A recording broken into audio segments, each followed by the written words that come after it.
Krishna and Sudhama studied in the Gurukul of Sandipani. One day, Sandipani's wife asked Krishna to go to the forest and get dry wood, fruits and flowers for the puja. Krishna told Sudhama to come with him.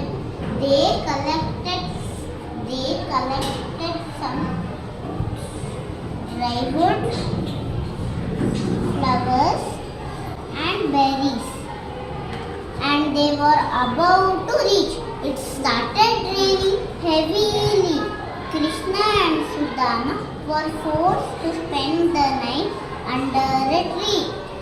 Next morning, the saint came looking for them and took Krishna and Sudhama to Gurukul.